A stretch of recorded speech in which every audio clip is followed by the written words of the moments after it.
The strange encounter. The scrapyard was silent that night except for the soft hum of insects and the creak of rusted metal under the cool wind. The mechanic, a simple man named Daniel, worked alone as always. His life was plain, almost boring, filled with the sound of clanking tools and the smell of old oil. He fixed broken cars and repaired useless machines that people abandoned, but his heart was restless as if waiting for something he could not name. That night, as he tightened the bolts on an old truck, the world suddenly changed. A blinding streak of light tore across the dark sky. At first he thought it was a shooting star, but the glow was too large, too close, and too fast. His hands froze, his wrench slipped, and his eyes widened as the fiery object roared above him like a falling sun. The ground shook under his feet, the air trembled, and then an ear-splitting crash echoed from the forest beyond the scrapyard. Daniel's heart pounded. He grabbed his flashlight and rushed toward the sound. The night was thick, the trees heavy with shadows, but a strange glow pulsed in the distance, guiding his path. Smoke curled into the sky, the smell of burning metal filling the air. Branches cracked beneath his boots as he pushed deeper into the woods. Each step grew heavier, each breath sharper. Fear whispered inside him, but so did curiosity. At last he stumbled upon it. A ship unlike anything he had ever seen, half buried in the dirt, flames licking its broken sides. It was alive with sparks and strange humming sounds as if it still breathed despite being broken. The hull shimmered with colors that did not belong to Earth. His flashlight trembled in his hand. Through the shattered opening of the craft, he saw movement. His first thought was to run, but something stronger pulled him closer. Inside, the scene froze him where he stood.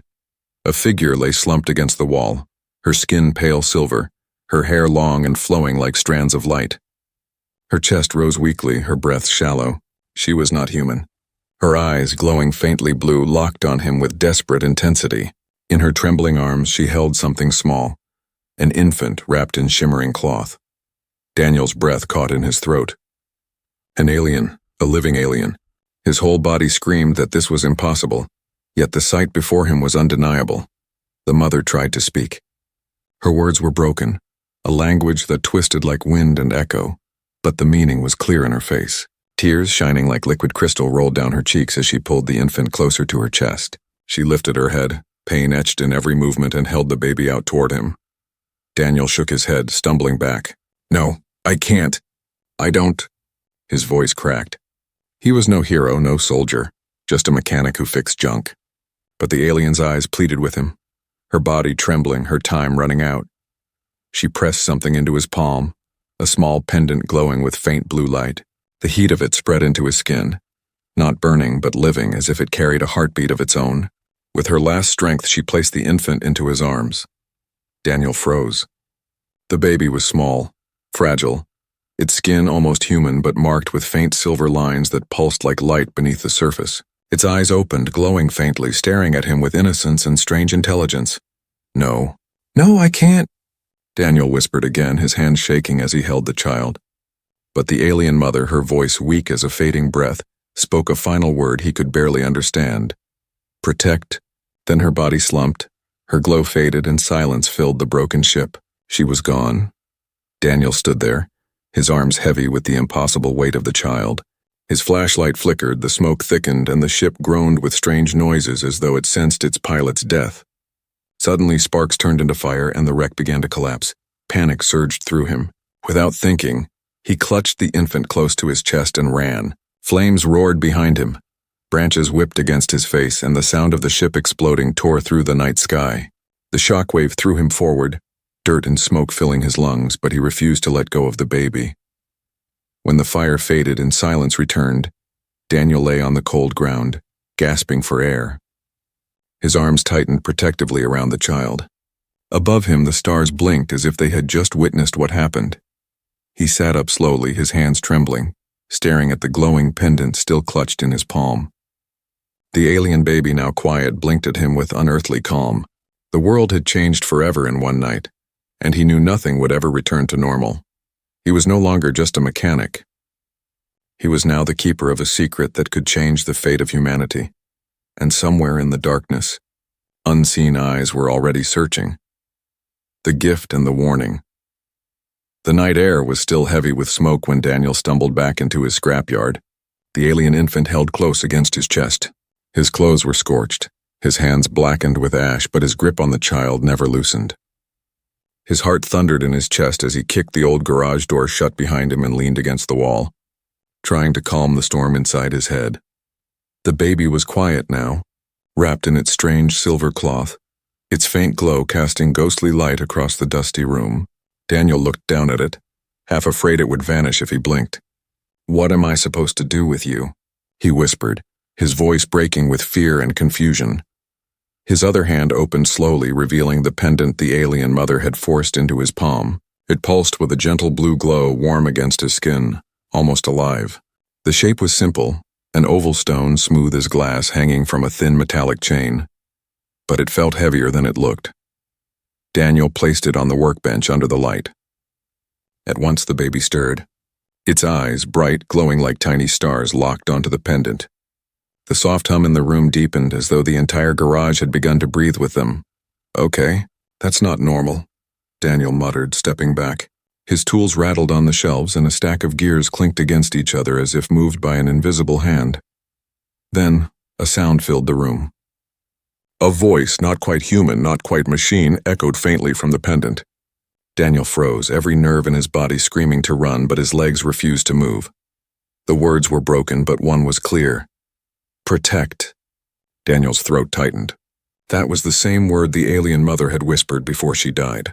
The pendant wasn't just a gift, it was a message. He stared at the baby again, and for the first time, fear gave way to something else. Responsibility. She had chosen him, out of all people. Not a soldier, not a scientist, just a mechanic who lived among junk and silence. "Why?" The infant cooed softly, reaching a tiny hand toward the pendant. As soon as its fingers brushed the glowing stone, a beam of light shot upward, painting strange symbols in the air. They floated like smoke, shimmering with shifting patterns. Daniel's eyes widened, trying to make sense of them. Some looked like maps, others like warnings. Arrows pointing to stars he didn't recognize. The light suddenly shifted, showing images that hit him like a punch. Towers falling, flames devouring cities, shadows spreading across worlds. And then faces, human faces, standing in defiance beside alien ones. Daniel's breath caught. Was this the future? Was it a warning of what could come? The baby's eyes glowed brighter, tears welling in them. Daniel didn't understand how, but he felt the emotion pouring from the child. Fear, sadness, loss. This infant was not just a survivor. It was a target. Something or someone would come looking. Suddenly, the images vanished. The pendant went dark and the garage fell silent again. Daniel sank into his chair, his hands shaking, sweat dripping from his forehead. He pressed his palms over his face. "I can't do this. I'm nobody," he whispered, but the words felt hollow. The baby let out a small cry, sharp and high-pitched, making the light bulb above them flicker violently. Sparks danced across the wires on the wall. Daniel jumped to his feet, rushing over to calm the child. The moment he lifted it in his arms, the strange energy settled. The light steadied. The machines grew quiet. Daniel stared at the infant, his breath catching.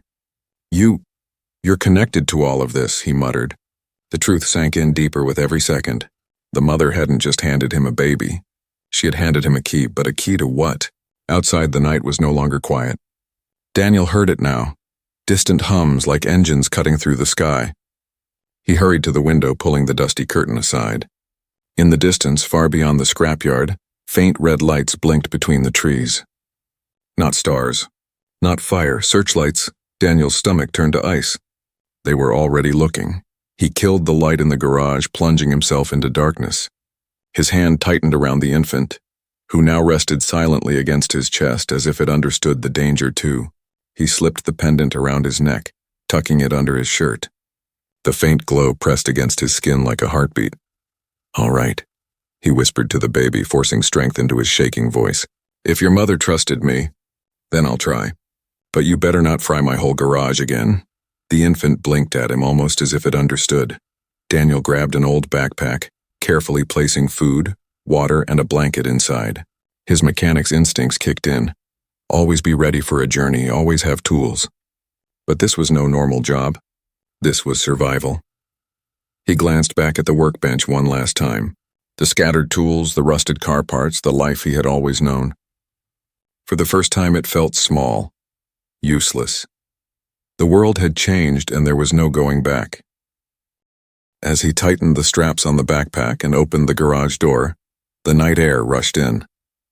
The red lights in the distance grew closer, moving slowly but surely toward him. He swallowed hard, his grip tightening on the baby. The pendant pulsed once more and Daniel felt its warmth spread through his chest. Not a warning this time, almost like encouragement. He stepped into the shadows of the scrapyard, every nerve on fire, every sense awake. Somewhere in the darkness the hunters were coming, and Daniel knew one thing for certain: this was only the beginning. A child not of Earth. The scrapyard no longer felt like home. Every shadow looked like a spy, every sound like a threat. Daniel had spent the whole night pacing inside his garage, the alien infant resting in an old blanket on the workbench. His eyes burned from lack of sleep, but he couldn't close them. Not when his life had changed so completely in a single night. The child was quiet now, its small chest rising and falling with slow, steady breaths. At first glance it almost looked human, the soft skin, the tiny fingers, the way it clutched the corner of the blanket. But Daniel had already seen too much to believe it. When the baby had first cried, the lights in the garage had flickered and the radio had turned on by itself, hissing with strange static. When the baby laughed, the broken fan on the shelf spun for the first time in years. Machines answered to it as if the child carried some hidden power. Daniel sat down heavily, rubbing his face with his hands. "You're not from here," he muttered, staring at the small figure. "Not from this world." The child stirred, its glowing eyes opening slowly. They weren't like human eyes. They were brighter, deeper, as if tiny stars swam inside them. The infant blinked up at him, a faint smile curling its lips, and Daniel felt a strange calm wash over him, as though the baby could somehow touch his emotions. "I should take you to someone smarter than me," he whispered. "A doctor, a scientist, anybody but me." But even as he said the words, he knew he wouldn't. He remembered the alien mother's final plea, the weight of the pendant still warm against his chest. Protect. Daniel leaned back in his chair, staring at the ceiling. He was no hero. He was a mechanic who spent his days fixing broken junk no one else cared about. But now he held something priceless, something dangerous. And if those red searchlights in the forest were what he thought they were, others knew it too. By morning, the baby had changed again. Daniel noticed first when he reached for the bottle of milk he had bought from the corner store at dawn. The infant took the bottle eagerly, drinking faster than any newborn should. Within hours, its movements grew stronger, sharper, as if it were learning at a speed no human child could match. By the second day, the baby was already imitating sounds. Daniel nearly dropped his wrench when he heard a small voice say, "Duh." He turned to see the infant staring at him, trying to form words. "No way," he muttered, shaking his head. "You're not even 2 days old here." The baby laughed, a sound so innocent it made the garage feel lighter. But the laugh was followed by something impossible. The broken car engine in the corner, untouched for years, rumbled to life for a single moment. Daniel froze, his heart pounding. The child hadn't touched it. It had only laughed, fear and wonder mixed inside him. He stepped closer, crouching beside the infant. "What are you?" he whispered. But deep down he already knew the answer. This was no ordinary child. This was something far beyond Earth. That night Daniel had a dream, or maybe it wasn't a dream at all. He saw the stars, endless and burning, and in the distance a shadow that devoured light. A voice echoed, faint but clear, "Protect the child. It will decide the future." He woke in a sweat, the pendant glowing softly against his chest, the baby sleeping peacefully beside him. By the third day, Daniel began to notice something else. Whenever he thought of running, of leaving the child to survive on its own, the pendant grew cold and heavy, almost punishing. But whenever he made the choice to stay and protect it, warmth spread through him, calming his fear. It was as if the alien mother's will still guided him, and yet he couldn't shake the dread. He wasn't alone anymore. He noticed it in the way the scrapyard dogs barked at nothing, in the way drones buzzed faintly in the distance at night. Whoever had seen the crash was still searching. Daniel started preparing. He packed tools, canned food, and maps into a small duffel bag. He checked his old truck, tightening bolts and filling the tank. He didn't know where to go, but he knew staying would mean capture, for both him and the child. The baby watched him with curious eyes as he worked. At one point, it reached out toward a rusted gear on the shelf. The gear floated into its tiny hand, glowing faintly before clattering back to the floor. Daniel froze, staring at it in disbelief. The baby only giggled, clapping its small hands together as if it had done something wonderful.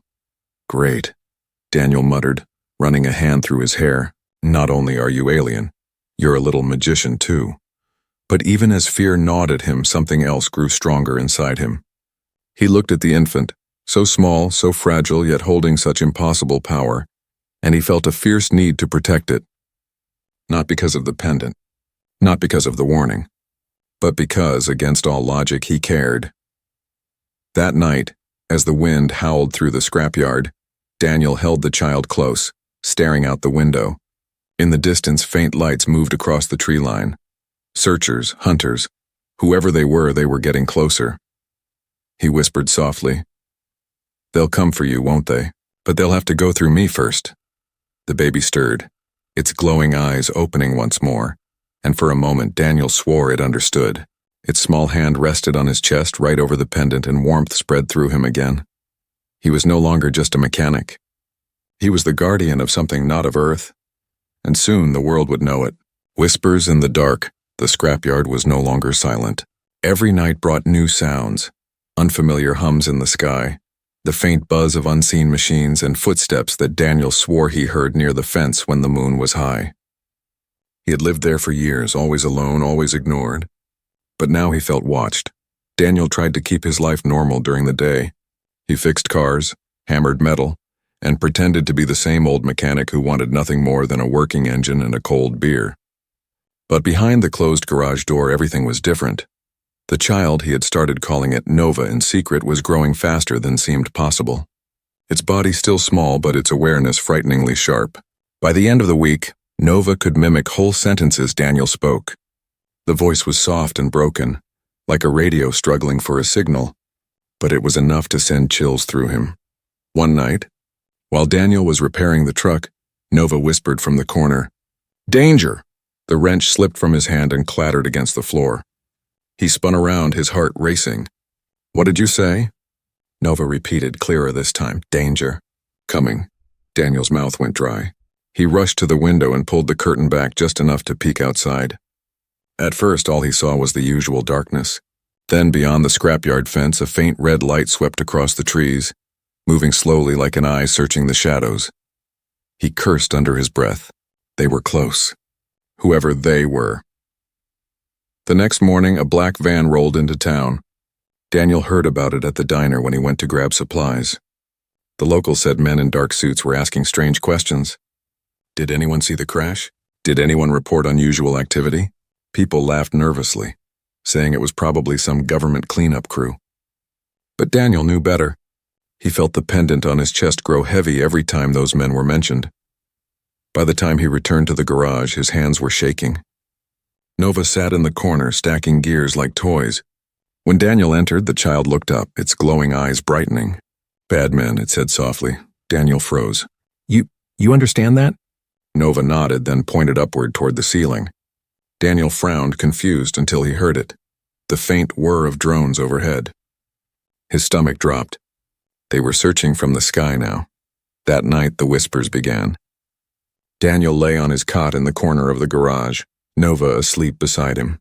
The wind rattled the loose sheets of metal outside, but in between the gusts he swore he heard voices. Not loud, not clear, but carried through the night like distant echoes. "Find the child." He sat up, gripping the pendant instinctively. The glow under his shirt pulsed, steady and warm, as if answering. Daniel's breath came fast. He looked around, but the garage was empty except for them. The whispers faded, swallowed by the sound of crickets and rustling trees. He couldn't sleep after that. Instead, he sat by the window with a wrench in his hand, staring at the horizon where faint lights blinked like watchful eyes. By morning, Daniel's nerves were raw. He worked on the truck with trembling hands, his eyes darting to the sky every few minutes. Nova crawled beside him, humming in a strange rhythm, tapping its fingers on the metal floor. At first, Daniel thought it was just child's play, until he noticed the radio flickering on and off in time with the pattern. "Are you doing that?" Daniel asked, his voice shaky. Nova tilted its head, smiling softly. "Talk," it said, pointing at the radio. Daniel swallowed hard. The child was not only affecting machines, it was trying to use them, trying to communicate. But with who? The fear that had been building inside him finally broke. He slammed the hood of the truck shut and paced across the garage. "This is too big, Nova. I can't protect you forever. I'm not a fighter. I'm not a soldier. I'm just a man who fixes junk." His voice cracked, raw and desperate. Nova blinked at him, then crawled closer. Its small hand reached out and touched his arm. At once the pendant flared, filling the room with soft blue light. For a moment Daniel's fear melted away, replaced by calm and warmth.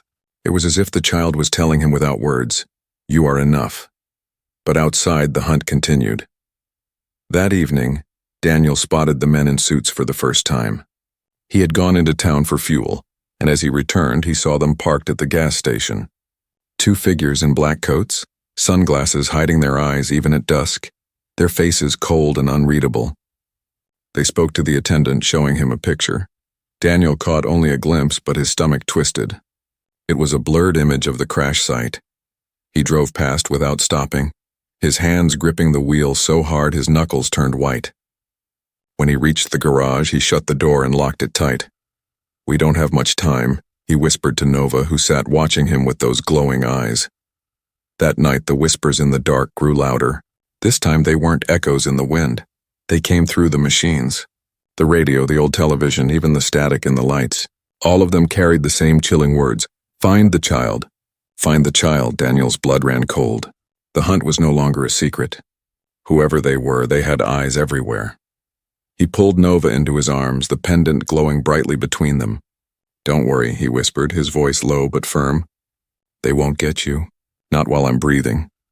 But in his heart he knew the storm was closing in, and soon whispers would turn into footsteps at his door. The powers awakened. The days that followed were no longer quiet.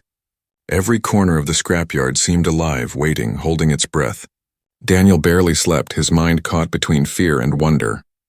The baby, Nova, was no ordinary child. That truth had already been carved deep into his bones. But now the signs of something greater were no longer whispers. They were loud. It began with a broken radio.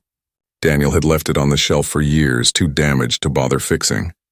One evening, as he cleaned tools, Nova crawled toward it, tiny fingers brushing the dust-covered buttons. The garage filled with static, then suddenly music. Not human music. Something otherworldly. A melody of echoes and tones that made Daniel's heart tremble. Nova laughed, clapping its hands, and the radio obeyed, playing as if brand new. Daniel stared wide-eyed. "You fixed it?" he muttered. His mechanic's mind struggled to accept what he was seeing. Or, did you just control it? Nova only smiled, glowing eyes reflecting the strange lights of the radio. The next sign came the following morning. Daniel was working under his truck, tightening bolts, when a heavy wrench slipped from his hand. He braced for the painful thud on his chest, but it never came. Blinking, he looked down to see the wrench floating inches above him, held in place by an invisible force. Nova sat nearby, staring intently, tiny hand stretched forward. The wrench wobbled in the air, then slowly lowered itself onto the floor. Daniel slid out from under the truck, his breath ragged. No, that's impossible. But his eyes betrayed him. They had already seen too much to deny. The child tilted its head, repeating a single word in its broken, soft voice. "Help!" Daniel's throat tightened. This was no ordinary baby. This was power wrapped in fragile skin, and the pendant pressed against his chest, warm and steady, as if reminding him that this power had been entrusted to him alone. But power always draws attention. That night, Daniel heard the engines again. Low, steady hums circling above the scrapyard. He killed the lights and crouched low, Nova pressed against his chest. Shadows moved beyond the fence, and he caught glimpses of figures with flashlights sweeping through the dark. "Stay quiet," he whispered, rocking Nova gently. His heart pounded, fear gripping him like iron. But Nova's small body trembled, sensing the danger. The child whimpered, then cried, a piercing sound that echoed through the garage. At once, the machines around them sparked to life. The drill spun on its own, the car horn blared, the lights flickered violently. Daniel panicked. No, stop! They'll hear us." But the baby's cry only grew louder. Then something impossible happened. The door rattled as one of the men outside tried to force it open. Just as the lock began to give, a shockwave burst from Nova. Invisible yet powerful. Every machine in the garage roared at once, lights exploding, tools flying through the air. The door slammed shut so hard the frame bent, throwing the intruder backward into the dirt. Silence followed. The hunters outside shouted in confusion, retreating into the shadows. Their flashlights swung wildly before vanishing into the trees. Inside, Daniel stared at Nova, his chest heaving. You saved us," he whispered, disbelief shaking his words. His eyes darted to the chaos around him. Shattered bulbs, overturned shelves, sparks still dancing in the wires. This was no ordinary power. This was a weapon. Nova's glowing eyes dimmed, the child falling asleep in his arms as if the burst of energy had drained every ounce of strength. Daniel held the baby close, his mind racing. Fear battled awe inside him. On one hand, this power could destroy everything. On the other, it had just saved their lives. The pendant pulsed against his chest again, and suddenly a beam of light projected into the air. This time, the image was clearer. A star map unfolded, stretching across the garage ceiling. Symbols hovered in glowing patterns, some Daniel recognized from before. But now one stood out, a planet marked in crimson, surrounded by jagged lines.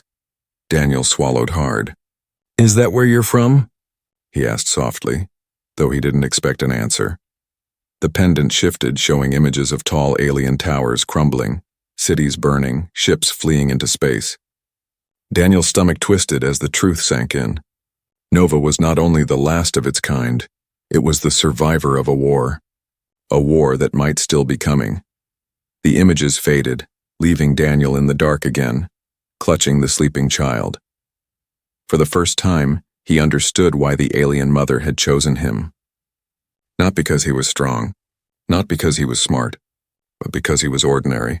No one would expect a mechanic at the edge of town to be carrying the future of another world. Still, doubt clawed at him. "How long until they find us again?" he muttered, staring at the bent garage door. "How long before your powers aren't enough?" As if in answer, Nova stirred in his arms, opening its glowing eyes. The baby reached up, touching his face with a tiny hand. A strange warmth spread through him, steadying his shaking hands, calming his racing heart. For a moment he believed he could do this. But outside, the night was restless. The hunters would return, and next time they wouldn't be scared off so easily. Daniel tightened his grip on Nova, his jaw set. "If they want you," he whispered, "they'll have to go through me." And as he spoke, the pendant glowed brighter than ever, as though the universe itself had heard his vow. The hunt escalates, the scrapyard no longer felt like a hiding place. It felt like a trap. Daniel knew it the moment he saw the tire tracks by the fence. Deep grooves pressed into the dirt, fresh from heavy vehicles. The hunters weren't searching blindly anymore. They were closing in. For a week, Daniel had tried to keep things quiet. He kept Nova hidden, locked the doors, and stayed off the roads. But it wasn't enough. Every night brought drones humming above the scrapyard, their red lights sweeping across the rusting towers of metal. Every morning he found footprints in the soil, closer to the garage than before. He couldn't wait any longer. He had to leave. Daniel spent hours working on his old truck, tightening bolts, reinforcing the doors, checking the engine again and again. Nova sat nearby, watching him with glowing eyes, humming softly to itself. The child had grown stronger. Too strong. Sometimes when it cried, sparks leapt from the walls. Sometimes when it laughed, machines turned on by themselves. "Listen," Daniel said one night, kneeling in front of the infant. "We're not safe here anymore. They're coming, and I don't know how many. So if you've got any more magic tricks, now's the time to use them." Nova tilted its head, then reached for the pendant around Daniel's neck. The moment its small hand touched it, the stone flared with light. A beam projected into the air, showing another map, this one closer, sharper. At the center was Earth. Around it, small red dots blinked like warning signals. Daniel's chest tightened. They weren't just being hunted from the ground. There were ships in the sky. The next night, the hunters came. Daniel was jolted awake by the roar of engines outside. He grabbed Nova, clutching the child to his chest, and ran to the window. A convoy of black vans rolled through the dirt, headlights cutting across the junk piles. Men in dark suits poured out, armed with rifles that glowed faintly blue. Not normal guns, something else. "Damn it," Daniel muttered. his heart racing.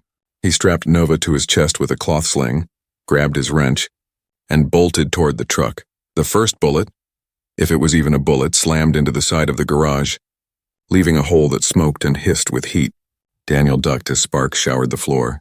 The hunters shouted commands, their boots crunching closer. "Come on, old girl," Daniel whispered, turning the ignition. The engine roared to life, coughing but steady. Somewhere out there, ships circled the planet. The hunt had only just begun. Humanity's choice. The road stretched endlessly beneath the old truck's wheels, but Daniel knew he could not drive forever. The hunters were too many, their reach too wide. He had seen their weapons, their technology, and even worse, he had felt their determination. They wanted Nova, and they would not stop until they had the child in their hands. But Daniel was just as stubborn. For days, he drove through back roads, sleeping only when exhaustion forced him, keeping Nova close at all times. The infant no longer cried like an ordinary child. Instead, it watched him with glowing eyes as though it understood the weight of every mile. Sometimes, when Daniel thought of giving up, the pendant on his chest would grow warm, and Nova would reach out a small hand to touch his face. It was as if the child was telling him, "Don't quit." Not yet. Then, on the 5th night, everything changed. Daniel pulled into an abandoned warehouse on the outskirts of a forgotten town, hoping to rest. He laid Nova gently on a blanket and sat against the cold wall, trying to keep his eyes open. But before he could drift into sleep, the pendant flared. A beam of light filled the warehouse, brighter than ever before. Symbols and stars appeared in the air, swirling until they formed an image of a woman, the alien mother. She was only a hologram, a recording, but her presence made Daniel's chest tighten. Her voice echoed, calm yet urgent. "If you see this, then I am gone. The child you hold is the last of our line.